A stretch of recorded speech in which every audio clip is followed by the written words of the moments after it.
High everyone, welcome to my channel গন্তে গল্প। আশা করি তোমরা সকলে ভালো আছো, সুস্থ আছো। আজকের একেবারে নতুন ভিডিও একটি আনছি। ভিডিওটি ওবিসি নীতি নিয়ে। আমাদের রাজ্যে তোমরা জানো যে পশ্চিমবঙ্গ সরকার অনেক দিন ধরেই ওবিসি সংক্রান্ত মামলা নিয়ে সুপ্রিম কোর্টে বিচারাধীন রয়েছে বিষয়টি নিয়ে। তো রাজ্য সরকার একটি গুরুত্বপূর্ণ সিদ্ধান্ত এনেছে। তো এই সিদ্ধান্তটির যে জিস্ট আমি এখানে আলোচনা করছি, আমি কিছু জিস্ট এখানে নোট ডাউন করে রেখেছি। তো সেই অনুযায়ী বলছে পশ্চিমবঙ্গ রাজ্য সরকার ওবিসি সংরক্ষণ নীতি চূড়ান্ত করেছে। এই সিদ্ধান্ত হাইকোর্ট ডিভিশন বেঞ্চের রায়কে মান্যতা দিয়েই গৃহীত হয়েছে এবং রাজ্য মন্ত্রিসভায় অনুমোদিত হয়েছে। আগামী 9 তারিখ থেকে শুরু হতে চলা রাজ্য বিধানসভা অধিবেশনে এই নীতিটি পেশ করা হবে। তার মানে তোমরা বুঝতেই পারছো এটি খুবই গুরুত্বপূর্ণ বিষয়, কারণ আগামী 9 তারিখ থেকেই, অর্থাৎ এই জুন মাসের 9 তারিখ থেকেই এটি নিয়ে আলোচিত হতে চলেছে। এবং এই নতুন নীতিতে ওবিসি সংরক্ষণের হার 7% থেকে বাড়িয়ে 17%। হ্যাঁ, ঠিক বলছি, 17%। তাহলে ভাবো যে কোথায় 7% ছিল আর কোথায় এখন কত, 17%। সেক্ষেত্রে এটি খুবই উল্লেখযোগ্য পদক্ষেপ নেওয়া হয়েছে।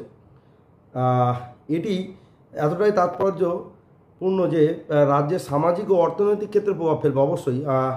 মোট 140টি, মোট 140টি জাতিকে ওবিসি সংরক্ষণ তালিকার অন্তর্ভুক্ত করা হয়েছে এবং এর মধ্যে রাজ্যব্যাপী সমীক্ষার ভিত্তিতে 76টি নতুন জাতিকে যুক্ত করা হয়েছে। পূর্বে থাকা 66টি জাতির মধ্যে প্রায় 64টি, অর্থাৎ 2টি আপাতত স্থগিত রাখা হয়েছে। এই 2টি জাতির মধ্যে নতুন করে সমীক্ষা শুরু করা হবে। কেন কি ওই 2টি জাতির যে আপাতত সংরক্ষণটি বন্ধ আছে, তো এটি নিয়ে রাজ্য সরকার খুব তাড়াতাড়ি সমীক্ষা শুরু করবে। পশ্চিমবঙ্গ সরকারের এই নতুন ওবিসি সংরক্ষণ নীতি ও রাজ্যের অনগ্রসর শ্রেণীর মানুষের জন্য একটি গুরুত্বপূর্ণ পদক্ষেপ।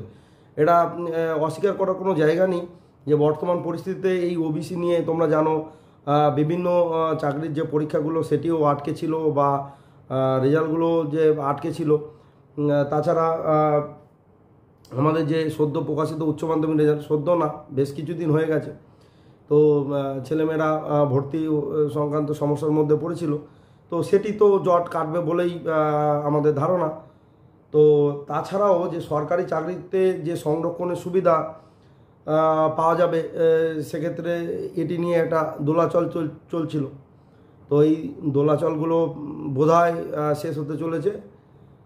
তো এটি খুব গুরুত্বপূর্ণ নিউজ, তাই জন্য আমি এই টপিকটির ওপর ভিডিও করলাম। আর এমনিতে যে আমার চ্যানেলে যে সংক্রান্ত ভিডিও আসে সেটি তো আসতেই থাকছে। তো ঠিক আছে, আজকের ভিডিওটি এখানেই শেষ করছি। খুবই ভালো খবর দিলাম তোমাদের ওবিসি সংরক্ষণ নিয়ে, যেটা দীর্ঘদিন ধরে আমাদের মনের মধ্যে অনেক প্রশ্ন ছিল, তো সেটি সমাধান হতে চলেছে। এটি খুব ইম্পর্টেন্ট একটি টপিক, সেজন্য আমি ভিডিও বানালাম।